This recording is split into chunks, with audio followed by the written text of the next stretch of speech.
Hi everyone, welcome to another episode of This Married Thing with the Daniels, and today we are going to be looking at a very interesting topic: how people run away from bad situations in their home. Probably they were born in a very dysfunctional family, and that is like a reason for them to run into marriage. But before we go into the conversation, I just want to ask you a question, and you can drop your comments in the comment section. If you're a married person, what was your reason for getting married? And if you are not yet married, what is motivating you? What is that motivating factor for getting married? So we just want to pause here and appreciate every one of you that are subscribed to our channel. You see, we truly do appreciate you from the depth of our heart. We say thank you. You encourage us by doing so, and if you've dropped a comment, you've encouraged us, you've liked the video, or you shared that video, we want to say thank you. We really appreciate you. We really love you. But we've also noticed that a good percentage of people that watch our videos are not subscribed. So we want to encourage you, want to plead, please do subscribe to this channel. It encourages us and it helps the algorithm to show more people. And also, if you're married and you need couple therapy, I am a trained couple therapist, and so you can reach out to me. And also, if you're an intending couple about to get married and you need professional premarital counseling, you can also send a message, send a mail, and you will be responded to. So let's jump back into the video and let's continue with our conversation. So now we're going to get into the real gist of today's topic. Okay, so while she was just talking, I remembered during my time in secondary school, it was a boarding house, and usually during the midterm we'll all go home and spend some days at home, then we all come back into the boarding house. I remember there were some midterms where I was not excited going home. In fact, I remember one or two that I did not go home. Yeah. Why? Because my daddy was a disciplinarian. The kind of disciplinarian that it made the home uncomfortable for us. Even when we were at home during the long holidays, we were not excited when he was at home. My dad used to travel a lot, and when he travels, we're always happy. When he comes back, you know the way people be excited, daddy's at home, all of us just like, God, when is he traveling again? And you see, when you find yourself in this kind of environment, you're always running away from home. You're always looking for an escape route. And we noticed that from counseling and also from stories, a lot of people, in fact, there was a particular story recently that I heard while I'm talking with someone about a lady that got married. She got married about 21, and she's having challenges in her marriage now, just about 2 years. And one of the reasons when she looked back is that she was running away from the chaos in the house. She was not happy about the way things were. Their parents were having a bad marriage, and she just wanted to escape and settle. And the first person that showed her love, the first person that gave her an escape route, she rushed into it. And now she's having problems because she later found out she did not even understand. She does not even know this person. Exactly. She realized that 2 years into the marriage, the guy is in the UK and some other country. I'm not even sure where it is again. But she's fighting the father that she does not really know this person. And when we ask her, when we look into it, we realize that she should have done her due diligence, but because you know when you are escaping from something, it's like a dog is chasing you, you're running away from danger. You notice that you are in flight mode. At that point, you don't even want to see, you just want to escape. Until you escape before you not think clearly. And that's what a lot of people have been experiencing. You know, there are actually three responses you give to a situation. You either flee at the sight of the situation, you either freeze, or you fight. Now, a lot of times people flee, and I can totally relate with what my husband just said, because I share the same sentiments. I also was never really excited going home. I remember in secondary school. Why? Because my parents had it bad in their marriage, and so I was always avoiding going home because, of course, they were not a happy couple, and so there was always constant fight, rancor here and there. My mom is not happy, my dad is hungry, you know, everything was just chaotic at home. So I wasn't excited going home, and I was in the boarding school. So even when I got into the university, I was always like dreading going home. Thank God I went to a private university where you don't go home until holidays. So I wasn't really looking forward to going home. But here, the point we're trying to make is that we can relate. We understand what it feels like to be in a home or in a situation or a family. It might not be your parents. It might be that maybe your parents are late, and maybe you found yourself in a foster home, or you know, a guardian decided to take care of you, and probably you are being ill-treated. And this happens most of the time for people in this other condition. You know, you're being ill-treated by the person that is supposed to care for you, and because of that, you just feel like, you know what, I'm done with staying at home. And of course, what always happens is that people tilt towards relationships. So and majorly we ladies, because of the emotional part of us. So the first guy that comes around, you might not even be the first guy. It might just be the guy that tends to give you that attention, love, care that you are not used to. Okay, this person listens to you. This person understands you, feels you. You know that feeling like, I can share the deepest parts of my heart with this person and all of that. Of course, and the person proposes, you want to jump into marriage, but the sad reality is that it doesn't always end well, because the foundation is bad, the motivation is bad. Now, like I said, I came from a family that's, my parents didn't have it well. I tell people that I have every reason not to be happily married. I have every reason, because I was mentally conditioned to believe marriage was for bad, the vow is for better, for what? For better. So my own definition of marriage was from worst to worst, from worst to worstest. Like, it just has to keep getting bad, because that was what I was mentally conditioned to believe.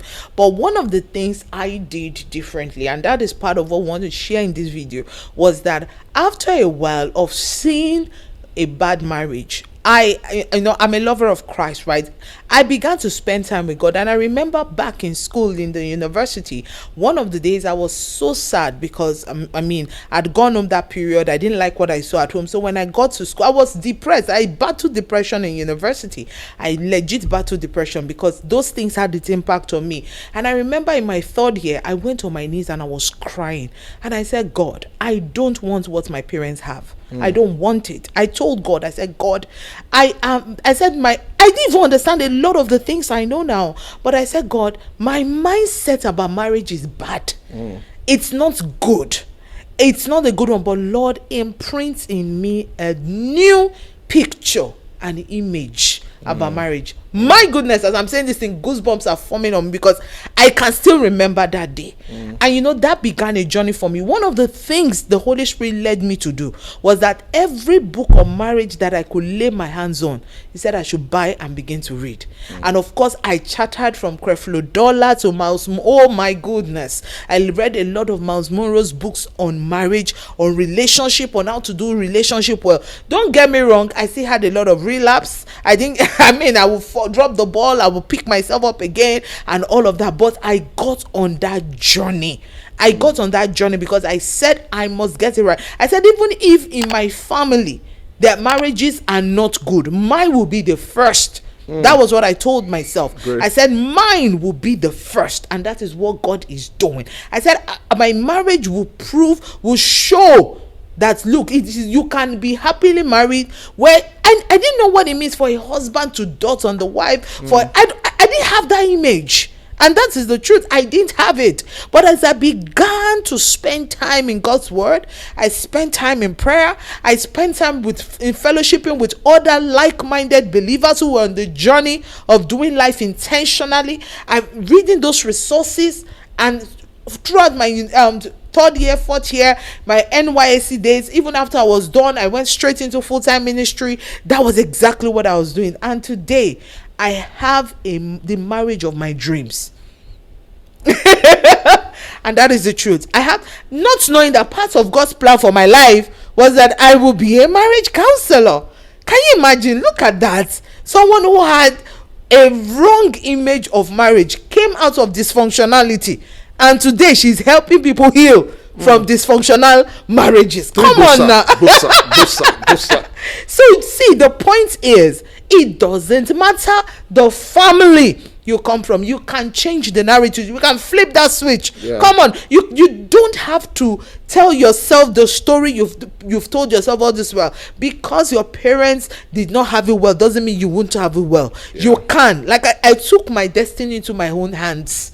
I changed the mental image and blueprint, and today, and I'm sure it's the same thing with my husband.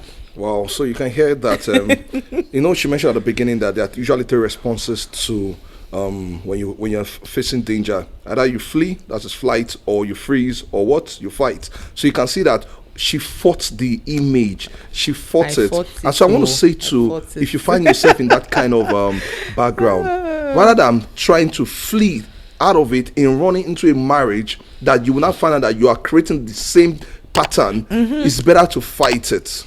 Do you know that this is why, sorry to cut you. No problem. Do you know this is why some people say things like generational curse? Now, Yeah. I'm not saying those things don't apply, but the reason why it's what is playing out in your life probably is looking like a generational curse is because you have not decided to break it. Yeah.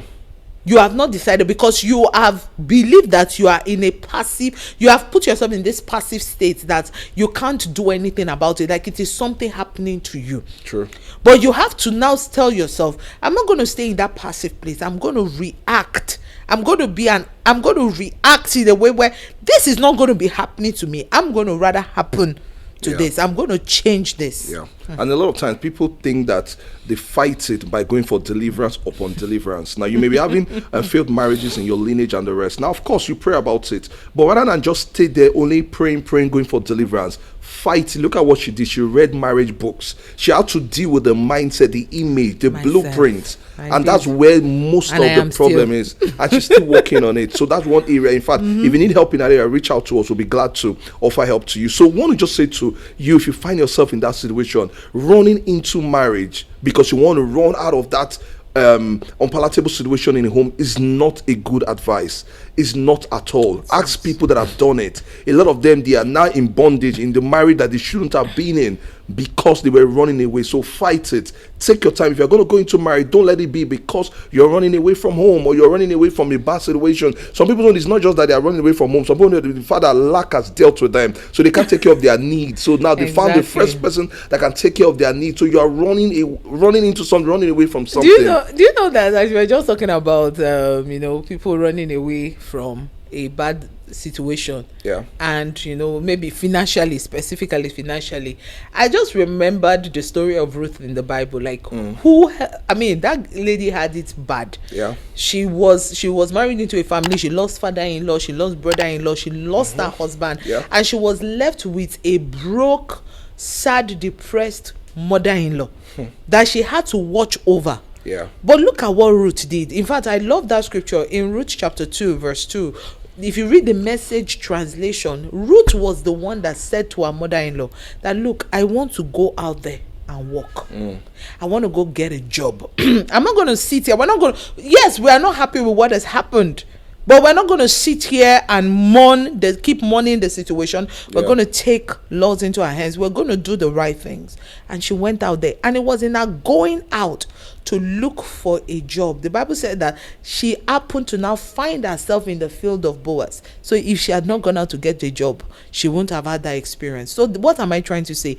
As a single lady in this kind of situation, born into a family that is struggling financially, look, what you need to do is to get something doing. You don't have to sleep around to be okay financially.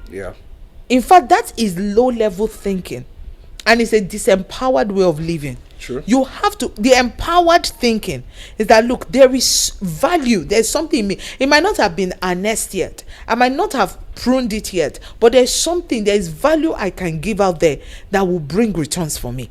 If you are in that situation, you can do so. You can start with, there are things that there was a time in my life I was selling perfume, I was selling bed sheets, I was selling duvet, I was selling egg, I was selling Indomie. In university, I was selling these things because my parents couldn't give me all the money I needed, and I needed to feed. I was selling Indomie and egg in school. You can do something. Don't sit down and say, oh, a man will come in like a knight in shining armor and sweep me off my feet and get me out of poverty. I'm sorry to say, but it doesn't always work out that way. Very true. And most people, not everyone that has gone into marriage just for financial security, they found out that they got financial security, but they now got another bondage, because now you now have a man that feels like you don't have any worth and determines the way your life will be. So you don't want that to be. So I want to just say to anyone, be careful that your motivation going to marriage is not that you're running away from a bad home or running away from a tough situation, because not a good motivation to go into marriage. You might think that you're in love with that person. Truly, you might be in love, but when the motivation is not good, when the foundation is not good, obviously it will show up later in marriage. And I hope you've learned, and I hope you've been blessed. And also, if you've not subscribed to the channel, please feel free to subscribe. Drop your comment, what you think, and also if you have your own opinion or story you want to share, feel free to drop in the comment. Share this video to others others that will be blessed by it. I want to say thank you for watching, and we'll see you in our next episode. Bye.